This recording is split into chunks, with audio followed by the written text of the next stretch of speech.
Hello everybody, this is Debbie, from Teacher Success Coach. I hope that you guys are well and you are demonstrating and celebrating things you are grateful for. I am grateful for getting up this morning, as I always have to be, because that is very, very important. And that should be important for all of us, the fact that we see a new day. I am also grateful for the fact that I got to school, I got to work, earlier than I normally do this morning. There was not a lot of traffic on the way, so that was good. So I wasn't rushing so much to get to my year group. So that's something I'm very, very grateful for this morning for that. Because normally, it doesn't matter if I leave early, I'm still rushing again when I get to the school. So this one was quite nice. That was quite good. And what I'm grateful for, the ability to use my brain, my mind, whatever you want to call it, very, very productively, and use it wisely. Every day every day I give gratitude.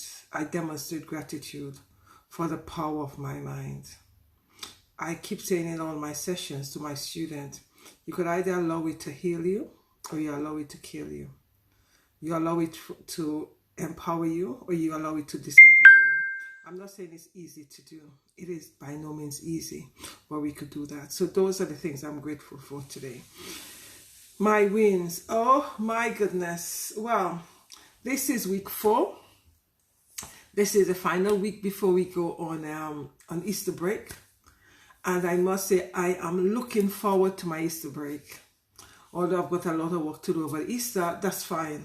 But I'm just looking forward to having this break because it just seems to be extremely tiring.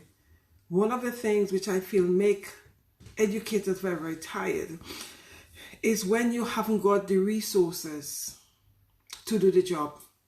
Or if you've got the resources, they're not working well. That actually add extra stress to an already stressed environment and stress job. Because yesterday from Friday we had, the system was a little bit dodgy. Yesterday the computers wasn't working. You're not able to send things to the printer.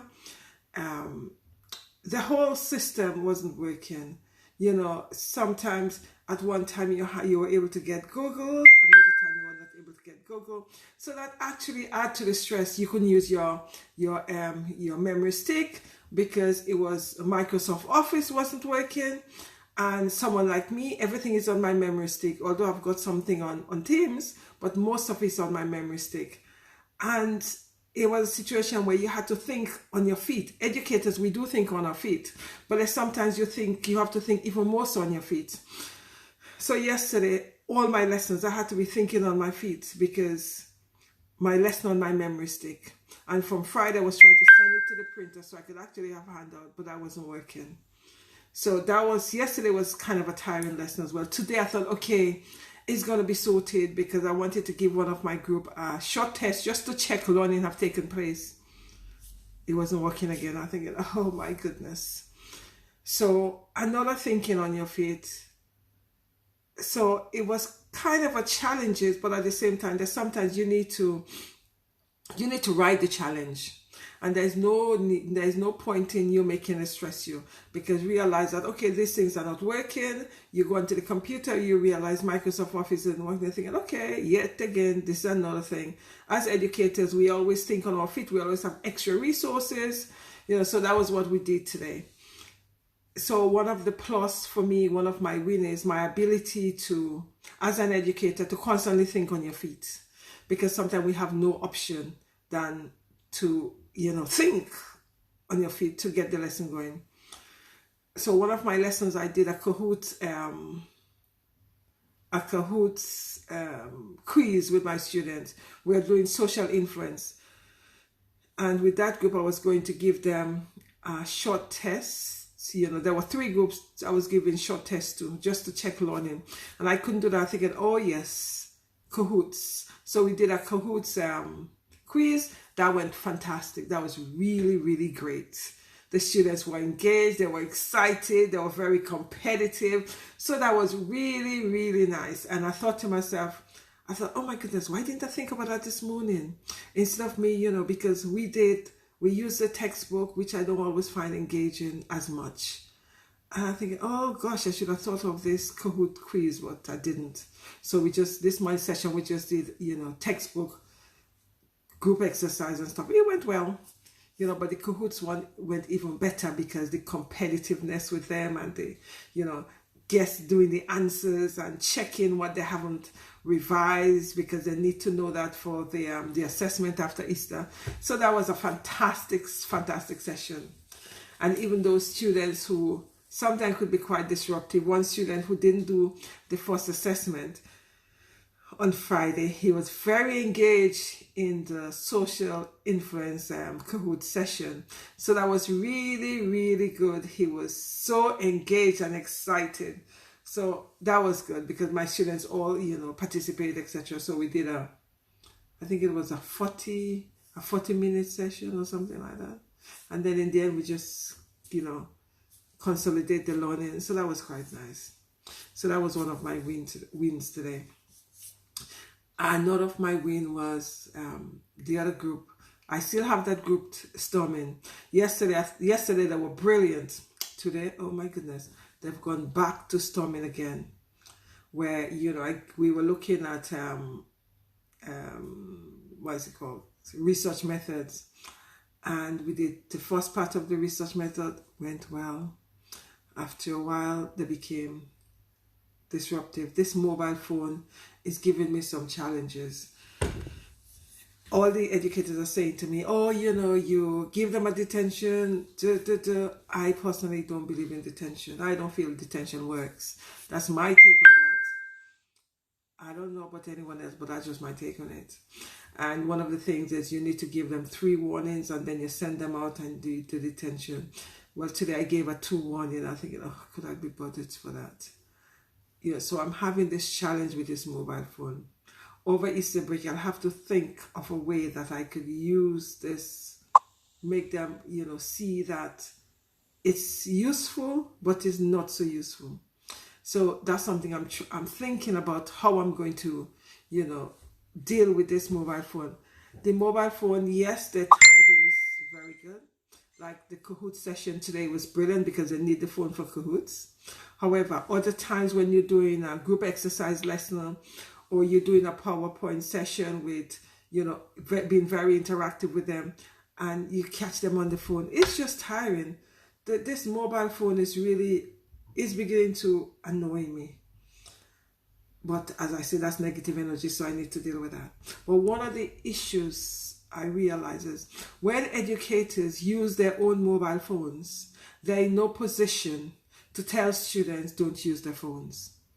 So this group I'm actually dealing with, they're repeatedly saying to me, oh miss, you don't have your mobile phone in the classroom, but the teacher we had before had the mobile phone, and as a result of that we develop bad habits. I hear that. So that is something I have to deprogram the students to see the negative of that mobile phone.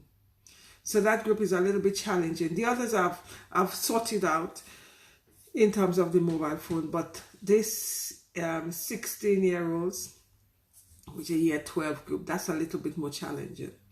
And another thing is all the educators who teach that group, they're always negative about a group, and that doesn't help the group. So something I've said to some of them, as much as I understand that they're challenging, we need to change our mindset about how we talk about them, because the more we talk negative about them, the more they demonstrate negative energy towards us. So, that needs to change. I want educators just look at me and laugh.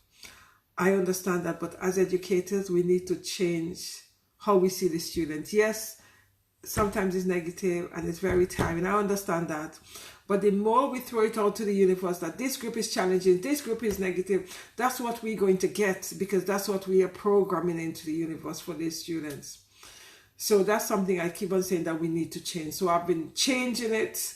The thought, I going into the class and going all excited, all that thing, oh God. It's like changing how I actually see them.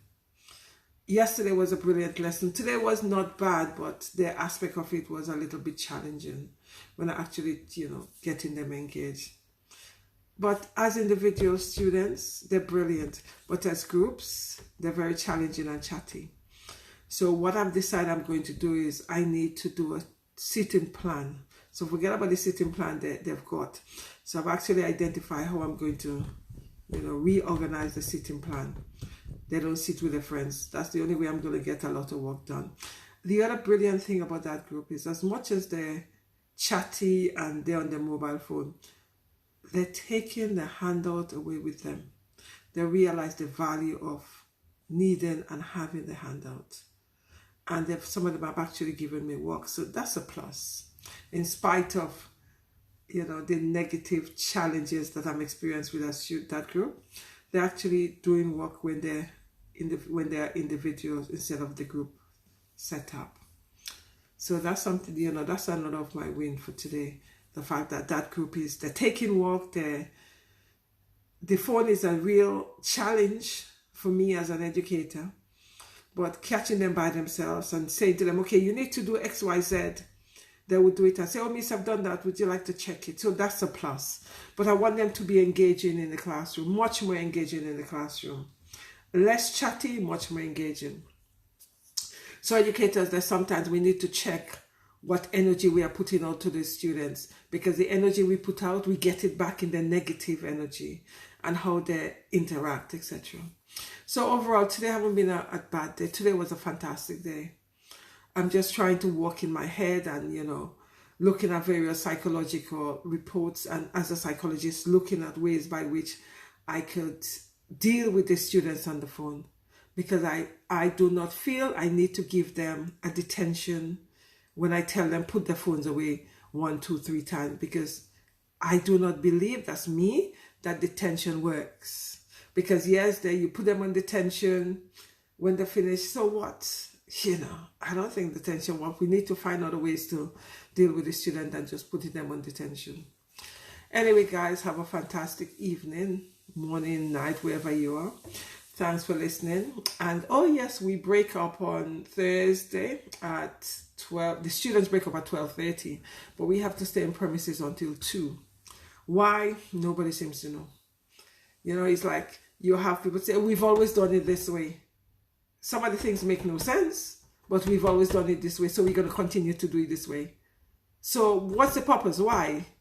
Nobody could give answers, but we've always done it that way. It's the same thing in terms of, me giving students a 5 minutes break when they have a double lesson. Oh, miss, you're not supposed to give them break. Really? Well, this is my lesson. So I'm going to give them a break if I feel they need a comfort break. So there's sometimes there are rules that are there. We need to, as educators, we need to assess the rules and see if it works for the students we teach, other than just following the rules just for follow's sake. And I do believe that we do need to question. And as we know, that sometimes when you question people in authority, it gets the backup. And I also feel that when you question them and it gets the backup, which means that they know to themselves that it doesn't make sense, but they're just following. They haven't questioned.